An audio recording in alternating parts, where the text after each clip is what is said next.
1837년 6월에 영국의 그 윌리엄 4세라고 하는 왕이 갑작스레 죽습니다. 그러자 18살의 젊은 처녀가 왕이 됩니다. 왕이 된 이 여인은 평상시 그가 가지고 다니던 성경 위에 손을 얹고 하나님 앞에 진지하게 기도를 합니다. 하나님, 앞으로 제가 정치를 할 때에 하나님의 말씀에 입각하여 이 영국을 다스릴 수 있는 지혜를 더하여 주옵소서. 이렇게 기도를 하게 되죠. 그가 바로 누구냐면 빅토리아 여왕입니다. 해가 지지 않은 나라라고 하는 그 명예를 부를 얻었던 시대가 바로 64년 통치했던 그 빅토리아 여왕의 시대인데, 그 빅토리아 여왕의 그 정치의 지혜는 어디서 얻었냐면 기도와 그리고 성경 말씀 속에서 모든 지혜를 얻게 되었다고 하는 것입니다. 사람에게는 지식과 지혜가 있습니다. 근데 성경에서 강조하는 것은 지식보다는 지혜를 많이 강조하고 있어요. 사람에게는 지식도 필요하고 지혜도 필요합니다. 그런데 중요한 것은 다른 것들을 알고 있는 지식을 활용하는 지혜가 우리에게도 중요하다는 것을 알아야 합니다. 이런 지혜는 인생을 오랜 경륜 속에서 얻어지는 거죠. 젊을 때에는 열정과 패기는 있어요. 그런데 지혜는 부족합니다. 제가 지금 목회를 37년째 하고 있는데 생각해 보면 지금 목회와 설교가 무엇인가를 조금 알 것 같습니다. 37년이라고 하는 이 경륜을 통해서 비로소 얻어지는 하나의 지혜죠. 그래서 말하는 것보다 듣는 것을 저는 더 많이 하려고 합니다. 옛날에는 말을 빨리 대답을 하고 말도 안 되는 말도 막 했어요. 그러나 인생을 살다 보니까 듣는 것이 지혜구나. 맞는 것 같습니다. 틀려도 그냥 맞는다고 대답하는 거예요. 그하고 속으로는 자기 계획이 있는 건데 옛날에는 그렇게 못했어요. 성질이 나니까 그냥 먼저 얘기하고 따라오세요 이렇게 했단 말이죠. 근데 지금은 그렇게 하지 않고 맞는 것 같습니다. 내가 다음에 조금 더 기도한 다음에 대답을 하겠습니다. 이렇게 이제 넘어가는 거죠. 그러면서 기다리고 그리고 그들의 모든 태도와 상황을 보면서 목회를 끌고 갈 수 있는 그런 지혜가 마음속에 생기는 거죠. 그 임은택 목사님이 일하고 있는데 감리교에 계신 분도 똑같은 얘기를 하더라고요. 나는 여러분이 무엇을 물어보라도 즉석으로 대답하지 않겠습니다. 많이 생각한 다음에 대답하겠습니다. 왜냐하면 제가 신학교 다닐 적에 어느 목사님께서 저에게 빨리 대답하는 자는 미련한 자고 오래 생각한 다음에 대답하는 자는 지혜로운 자다. 이렇게 가르쳐 주셨기 때문에 저는 그때 굉장히 그 말씀에 은혜를 받았습니다. 라고 하는 말을 하는 것을 보았어요. 지혜는 책을 읽고 배워서 얻을 수도 있습니다. 그러나 진정한 지혜의 스승은 본인 스스로 인생을 살면서 경험하여 얻는 것입니다. 실패를 통해서도 잘못된 것을 알게 되고 성공을 통해서도 이건 이렇게 하니까 되는구나 이걸 알게 되는 거예요. 그래서 진정한 지혜는 이렇게 성공과 실패를 통해서 경험을 통하여 얻는 것이기 때문에 경험이 적은 젊은이들에게는 역시 지혜가 부족한 것인 사실입니다. 이런 것은 하루아침에 배워지는 것이 아니기 때문에 그래요. 오랜 시간 속에서 경험과 그리고 실패, 성공 아니면은 많은 사람들의 그 이야기를 듣는 것 속에서 내 마음에 정리된 것들이 생겨나는 일이기 때문에 그런 거죠. 그래서 인생이라는 시간에서 뒹굴면서 경험을 한 사람들에게는 나오는 진주 같은 보석 같은 그런 그 영롱한 지혜가 번뜩거리는 것들이 어른들에게서 나온다는 것을 알아야 합니다.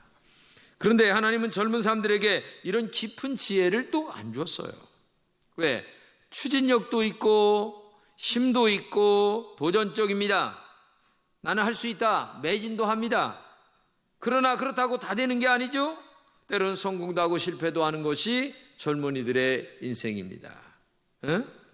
그러나 노인들에게는 힘과 추진력은 없어요. 적극적이지도 못합니다. 그런 노인들에게 지혜를 하나님이 주셨다는 거죠. 하나님은 공평하십니다. 젊은이에게는 패기와 용기는 있는데 지혜는 부족하고, 노인들은 패기와 용기는 없는 대신에 지혜는 또 충만하고, 이게 참 하나님의 공평하신 은혜죠. 왜 하나님은 젊은이들에게 지혜와 패기를 함께 주지 않았을까요?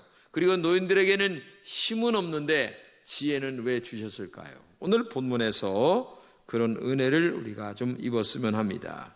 본문의 내용이 이래요. 솔로몬 왕이 죽습니다.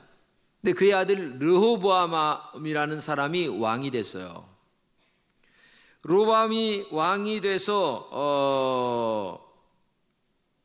통치를 하려고 하는데 먼저 몇몇 사람들이 와가지고 왕에게 이런 요청을 합니다. 임금님의 선왕은 우리들에게 무거운 멍에를 메웠습니다. 이제 임금님께서 선왕이 메웠던 이 무거운 멍에를 가볍게 해주시고 심한 일을 덜어주십시오. 그래야만 우리는 임금님을 받들어 섬기겠습니다. 이렇게 요청을 합니다.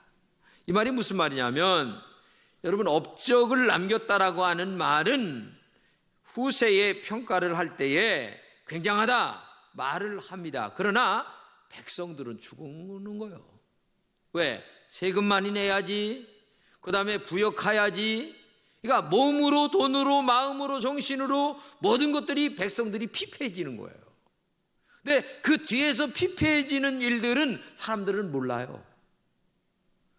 만들어 놓은 업적만 아는 거예요.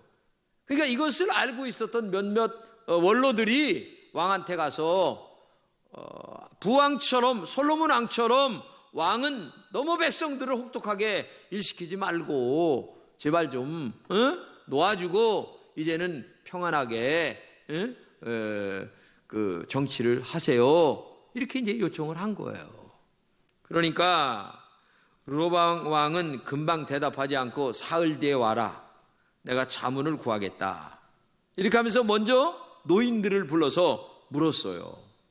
원로, 진짜 원로들을 불러서 내가 왕이 됐는데 정치를 어떻게 하면 좋겠습니까? 라고 이제 이렇게 물었어요. 그러니까 노인들이 이렇게 대답을 합니다.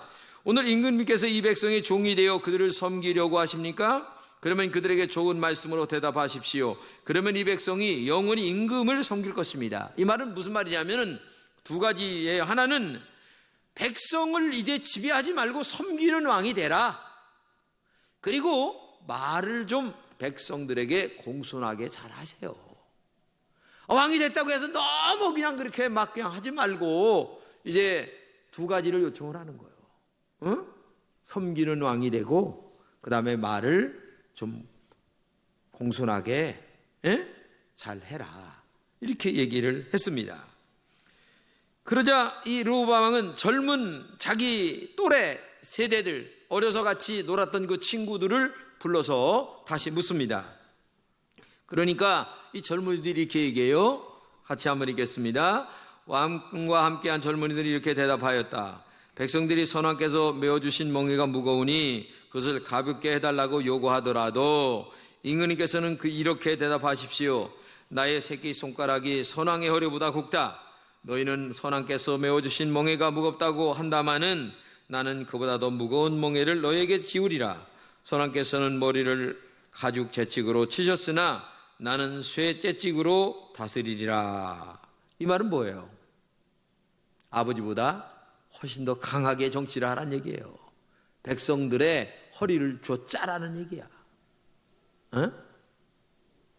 그런데 이렇게 노인들의 의견과 젊은이의 의견을 들은 이 르호보암 왕이, 재미난 사실은 노인들의 얘기를 정책에 반영한 게 아니고 젊은이들의 이야기를 정책에 반영을 하는 거예요. 참 이상하죠? 왜냐하면 노인들의 이야기는 자기 체면에 손상이 된다. 백성들을 섬기고 그 다음에 말을 부드럽게 하려고 하니까 이게 왕의 체면이 아니다.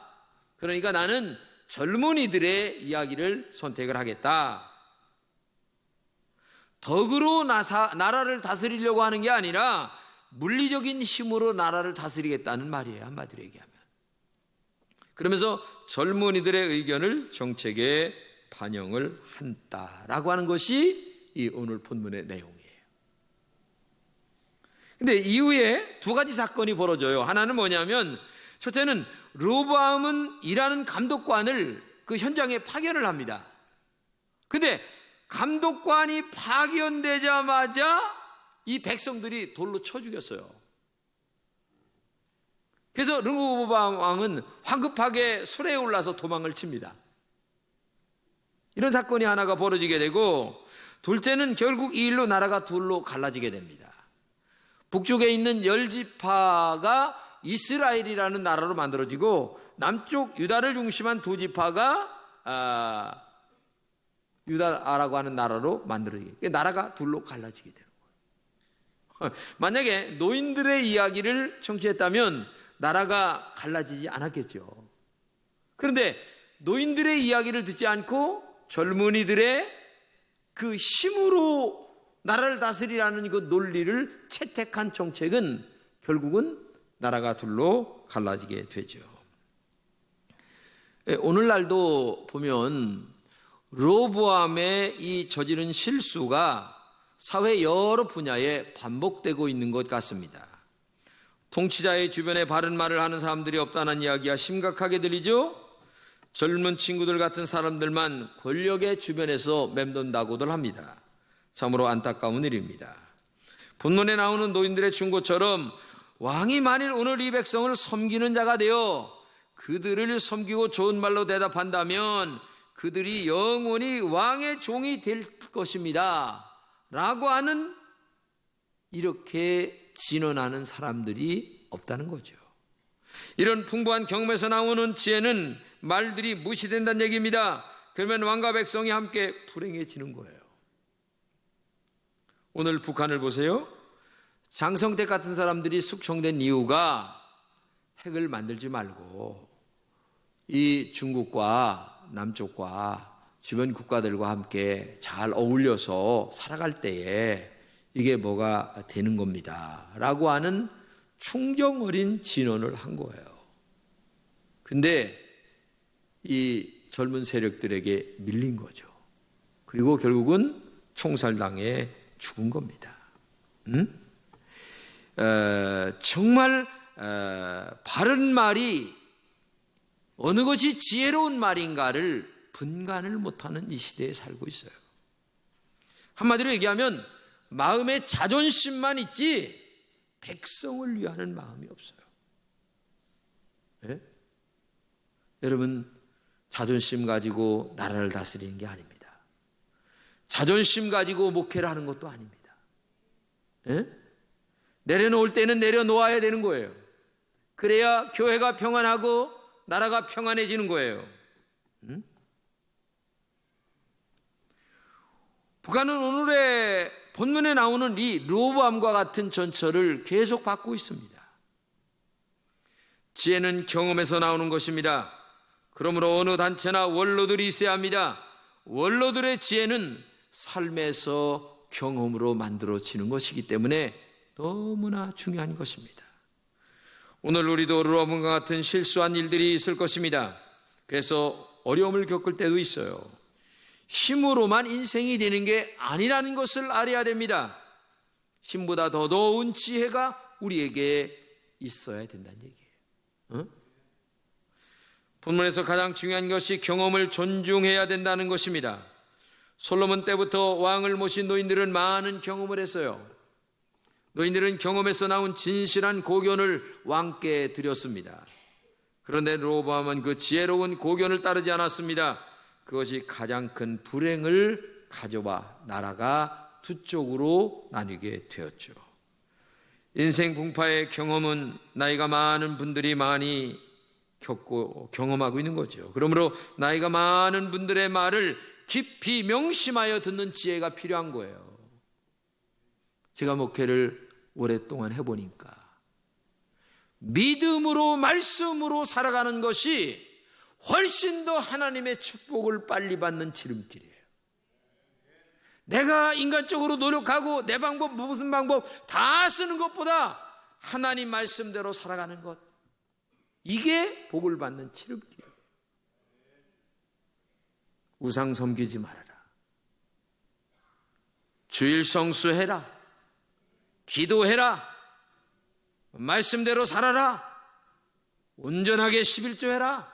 이런 말들이요, 제가 오랫동안 많은 분들을 경험하여 그렇게 사는 분과 교회를 오래 다녀도 자기 생각으로 다닌 사람들과의 차이점이 시간이 가면서 많이 벌어지는 거예요. 이걸 알아야 돼요. 그래서 저는 교회 처음 나오신 분들에게 좀 미안할 정도로 얘기를 해요. 왜? 그분들이 빨리 복을 받아야 되니까. 복을 받아야 되니까. 근데 오랫동안 신앙생활했어도 안 되는 분들은 분명히 그 안에 하나님 말씀대로 안 살고 자기 지혜로 인생을 살아가는 경우가 많아요. 거의 대부분입니다. 경험은 지식의 그리고 지혜의 어머니입니다. 어떤 지식도 경험을 넘어설 수 없어요. 특별히 신앙은 경험이 중요합니다. 성경 읽고 듣는 데서 끝난다면 신앙이 성장하지 않습니다. 경험해야 성장합니다. 성경 말씀을 실제로 생활 속에 적용해 가면서 나는 하나님의 말씀대로 살아갈 거야 라고 할 때에 하나님이 우리의 지혜를 더하시고, 그리고 우리가 하는 모든 일들 속에 하나님의 거룩한 성령으로 기름 부으심이 있어서 나도 모르게 하나하나가 형통해가는 은혜가 우리 속에 있게 되는 거예요. 그렇기 때문에 오늘도 경험이 우리 신앙을 성장하게 만드는 거예요. 은혜도 경험해야 합니다. 은사도 경험해야 합니다. 축복도 경험해야 되는 거예요. 내가 말씀대로 살았더니 하나님이 나를 이렇게 축복했다라고 하는 이 확실한 신앙관이 있을 때에 하나님 말씀 제일주의로 살아가는 거예요. 근데 오랫동안 살아도 자기 스타일대로, 자기 인간적인 생각대로 신앙생활을 하는 사람들은 그에게 영적 경험이 없어요. 그러면 하나님의 축복이 뭔지도 모르고, 내가 이것이 잘 되어도 내 힘으로 된 걸로 알고 안 돼도 내가 실수해서 안 된 걸로 알아요. 이게 문제예요, 오늘 교회 안에. 그래서 경험을 할 때에 지식과 지혜가 함께 따라온다는 사실을 알아야 돼요. 하버드 대학의 사회학 교수인 하비 콕스라는 분이 있는데, 이분이 지은 책 중에 세속의 도시라는 책이 있는데 내용이 뭐냐면 이런 얘기예요. 그 당시 과학이 굉장히 발달되다 보니까 과학 우상주의가 되는 거예요. 그래서 과학이 하나님보다 훨씬 더 앞서간다라고 하는 말이 생겨나게 됐어요. 그래서 이러한 삶을 살려고 하는 사람들이 너무나 많았어요. 근데 이 하비콕스는 아무리 과학이 발달된다 할지라도 하나님보다 위에 있을 수는 없다, 이걸 얘기를 하는 거예요. 하나님은 정말 살아계시다. 하나님은 이 세속의 도시 속에 여전히 살아계시다는 거예요. 당시 유행했던 말 가운데 농촌은 하나님이 만드셨고 도시는 마귀가 만들었다, 이런 말이 있었어요. 얼마나 과학을 사람들이 우상처럼 섬겼냐라는 얘기가 나오는 거죠. 그런데 하비콕스는 도시가 발전을 하고 과학이 발달을 하고 아니면 여러 가지가 이렇게 발달한다 할지라도 그 한가운데 하나님은 여전히 살아계시다. 죄를 짓는 가운데도 하나님은 계셨고, 그리고 축복 가운데도 있었고, 고난 속에서도 하나님은 계셨다. 한마디로 얘기하면 그런 얘기예요. 그래서 결국 지난 30년 동안 이 하비콕스의 이 세속의 도시라고 하는 말대로 맞다라고 하는 것이 증명이 되는 거죠. 근데 이 사람이 또 다른 책을 썼어요. 하나는 뭐냐면 하늘로부터 오는 불길이라고 하는 책이거든요. 그는 그 책에서 이렇게 얘기합니다. 교회는 처음부터 성령의 운동으로 시작되었다. 교회는 정치나 사회적으로나 과학과 의학이 발전하여 우리가 생각하지 못한 엄청난 변화의 세계가 있다 해도 그것과는 관계 있는 것이 아니다. 교회는 성령의 역사를 체험함으로 교회가 존재하고 부흥한다 라는 말을 하늘로부터 오는 불길이라는 책에서 그는 얘기하고 있습니다. 그렇습니다. 저는 100% 공감합니다. 교회는 세상이 발전한다고 해서 더불어 부흥한다? 아닙니다. 그리고 세상이 쇠퇴한다고 해서 교회도 쇠퇴한다? 어느 정도 영향력은 있겠지만은 교회는 따로 성령의 역사 가운데 진행되는 것이기 때문에 나름대로 우리가 정말 하나님 앞에 정말 깨어 기도하고 하나님의 말씀대로 살려고 하는 몸부림이 있다면 그곳에 하나님의 성령의 역사는 지금도 일어나고 있다. 이것을 그는 강조하고 있었어요. 한마디로 얘기하면 이 하비국수는 그 당시 굉장히 죄악이 관영한 시대 속에 있었지만은 그 속에서도 하나님은 살아서 역사하신다고 하는 분명한 영적인 번뜩이는 지혜가 그에게 있었고, 그리고 세상적 지혜도 그에게 있었기 때문에 바로 이러한 책을 통하여 하나님의 전능하심과 살아계심을 이 땅에 선포했던 것만은 사실입니다.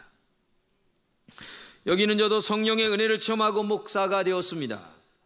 체험은 확신을 줍니다. 체험은 자신의 삶의 방향을 결정하게 합니다. 체험이라고 하는 것이 이렇게 중요한 것입니다. 체험은 바로 가장 중요한 지혜를 우리에게 만들어주기 때문에 그래요. 하비국수는 세속의 이 세상에서도 미래를 통찰하는 지혜가 대단했습니다. 거기에다가 영적인 지혜도 충만했습니다.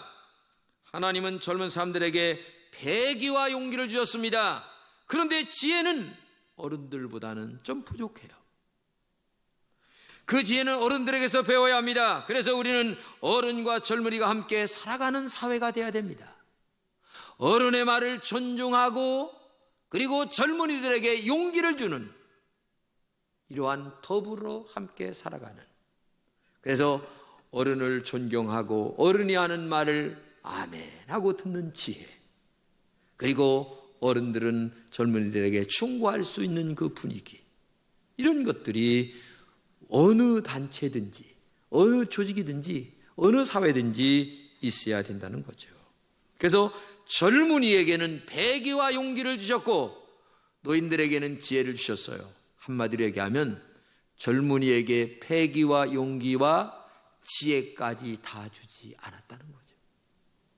그리고 노인들에게 힘은 없지만 그에게들은 지혜를 주셨다는 거죠. 그렇기 때문에 노인과 젊은이가 함께 어우러져 살아가는 이 공동적 사회가 우리 속에 있어야 되는 거예요. 그래서 사람은 좋은 어른이 있어야 됩니다. 나를 항상 기도해 주시는 분이 있어야 됩니다. 내가 힘들고 어려울 때 그분에 가서 제가 좀 이렇게 어려운데 지혜가 떠오르지 않아요. 어떻게 하면 좋겠습니까? 라고 하는 이 멘토라고 할까? 그 자기의 그 인생의 스승이 있어서 그분에게 가서 종종 여쭙고 이야기도 듣고 같이 차도 한잔 나누면서 고견을 듣는 이런 좋은 훌륭한 멘토가 있어야 되는 거예요. 근데 자기 힘으로 다 하려고 합니다. 안 되죠.